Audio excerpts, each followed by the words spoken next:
Hello, everybody. I'm your host, Gold Dude MK, and this is the SOS Strong Opinion Sports Fantasy Football Weekly Recap. Week 5 is in the books, and definitely some interesting results this week. Just to start off, I have terrible news for any one person that may have been rooting for me, but for the many of you that are rooting for Zach, he did best me this week, and it wasn't close. He actually scored that most points of the entire week, and I lost pretty brutally. Also, I can fix this now. Now you guys can actually see the matchups I realized last week. So I knew after 2 games were in the books that I was losing. Kirk Cousins scored 30 more points. Bijan didn't go crazy. However, Jordan Addison only scored 6. It was wraps. I got 16 from my kicker, which was nice, but kicked my butt on defense. His kicker still did really well. Dalton Schultz was serviceable. Njoku was not. Brian Thomas Jr. I don't have anything to prove this, but I wanted everyone that's in my league will know that I will trade for with anyone, and I wanted to get Brian Thomas Jr. so bad, but I knew the breakout was coming after week 3. I wanted him, but Zach had him, and I wasn't gonna trade Zach because I just thought that would be dirty if I knew he was gonna have a breakout. Although now I'm like, I gotta screw Zach over because he ended me being the only undefeated team left. Anyways, I don't want to spend too much time on this, but I got my butt kicked by 50 points, hoping to bounce back this week. A really bad beat is right here. Labs ended up taking the victory over Jarvis. They're both 2 and 3 now. However, Jarvis actually scored the 3rd most points, but lost because Labs scored the 2nd most. So that's a brutal loss. And 41 points is crazy. I almost traded for Chase earlier in the season as well. Well, I tried rather. Yeah, just the difference of a couple points. I mean, that's you have a player score 43, but you lose to Garrett Wilson getting 23 targets. So sometimes that's how it goes. Other close ones, let's see. Noah, who I'm playing this weekend, is actually a reigning champion, scored only 70 points. CJ Stroud looks to be the top performer. Algier, Charbonnet, Olave, I know had a really tough week. So did Kincaid. Yeah, but didn't really have a lot on the bench either, so good luck, Noah, next week. And this is League One, if anyone's curious. Overall standings, I don't think there was any other like really bad beats. Heshme looking great. Jake looking great at 4-1, scoring a ton of points. Another 4-1 team. Josh scoring a ton of points. Overall, despite Zach beating me, let's switch the scenes here. Despite Zach beating me, I'm still ahead of him in the standings by 1. If there's one, I did say that earlier in the week that if I don't finish top 4, I will do a polar plunge. But on top of that, in the playoffs, top 4 in the playoffs. But on top of that, if Zach like beats me in the playoffs, I will let him like throw a pie in my face or something equivalent. But I'm gonna kick his ass in the playoffs. I don't care. I refuse to lose against the one person in this league that I know in person. So now that I've wasted 4 minutes on league number 1, we now have 5 4-1 teams, including Zach, myself, Smunday, Jake, and Josh Darnett. So here is the rest of the total standings for league number 2. I haven't looked at these in advance, by the way, so if anything interesting happened, feel free to let me know in the Discord. I'll put, actually, I don't know if I can put the link in the description. I'll have to ask Zach about that. But anyways, any real bad beats here? Zach unfortunately took the loss this week, but it's really tough when your opponent scores 131. Whoa, that is rough. Okay. Oh, okay. It's just one of those weeks. You have like 8 players on buys or injured. Okay. Okay. This is tough. Hold on. This actually I did see in the Discord. Not LA phone chargers. Shout out you in the Discord. Lost by 1.16 points. I mean, if CJ Stroud doesn't throw an interception or doesn't fumble it,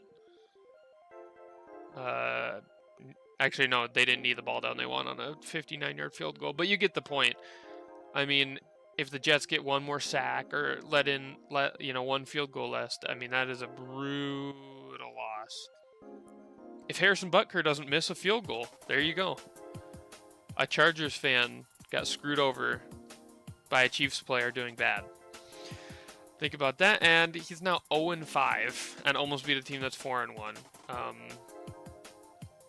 Probably rest in peace this season. We could look at the overall standings. Colin is 5-0, just like the Vikings. Shout out. And he is the only 5-0 team left in League 1 and 2. He's looking extremely strong. This is the team I need. I keep forgetting to switch the scenes. That's a league winner right there. Kenneth Walker is probably a league winner. Jamar Chase is going crazy. Tucker Kraft, I was talking about very, very well in the Discord this week. Houston's a great defense. Achane should be coming back and should be doing well, I assume. Jalen Tolbert was a great pickup on the waiver wire this week. These are, I mean, that's really good. 2 0-5 teams. I mean, you got Phone Charger scoring 590 despite the fact that he's scoring more than... Oh my gosh. Oh, that's points allowed. Okay, hold on.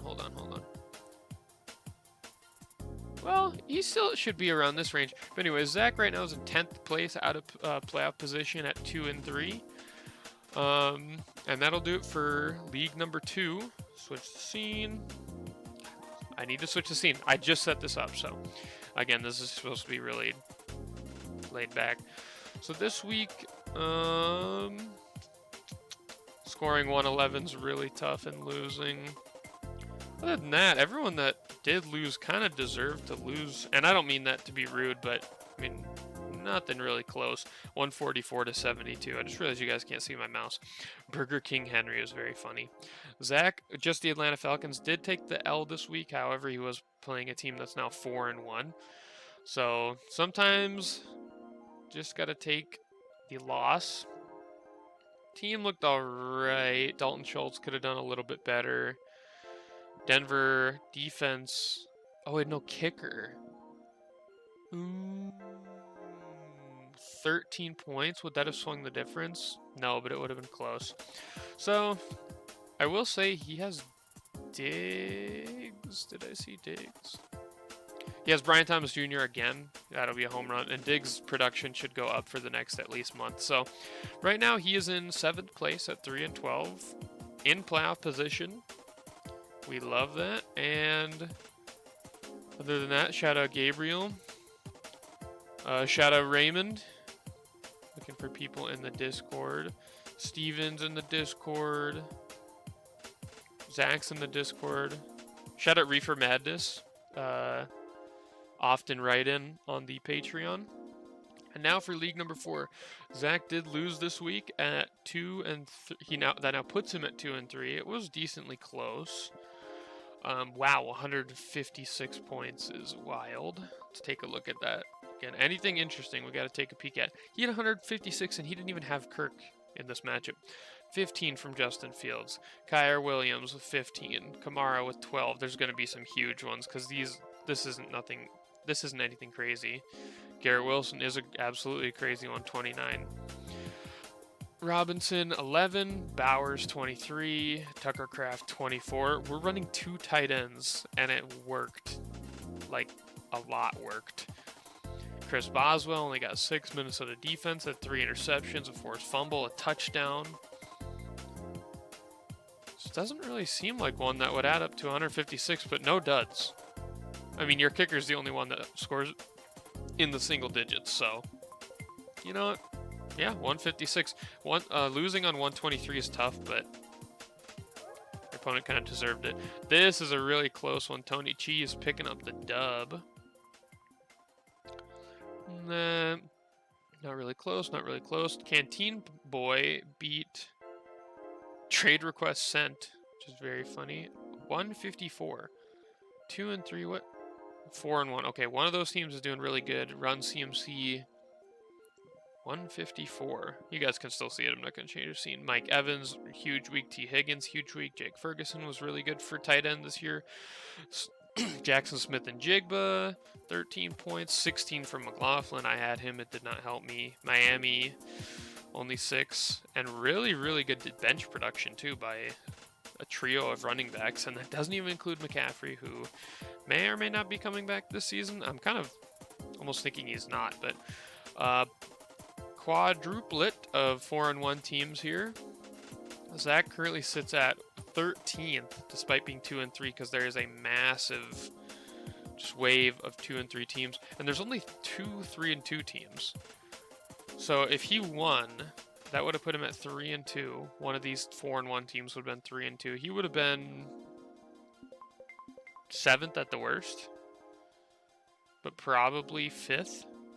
So that's a tough loss. I still think he could bounce back. I think the teams, I was going to say doing all right, but the points for are not great. So we will hold a judgment there. This episode's been a little bit longer. I know I rambled a little bit about my own team.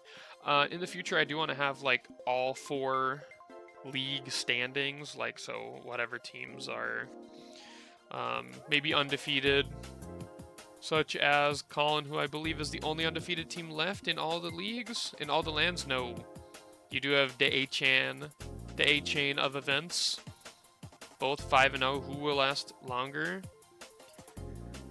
These two, Chiefs or Vikings? My money's on the Chiefs. But Colin from Cincy or Diordi. Duyordi? I don't know. It's a little Minnesotan coming out, but I love all the Minnesota related names. Purple Galaxy Eaters. Vikings defense, yeah, that checks out. Anyways, thank you everyone for watching this episode. I hope you all have a fantastic week. Sorry for this episode coming out a little bit later. It's almost midnight, and I will see you all. Good luck in your fantasy this week, unless you're playing me, unless you're Noah, or if you're playing Zach, a little bit less good luck, but I don't want to be too much of a hater. But that'll do it for week 5, and I will see you all later. Peace out.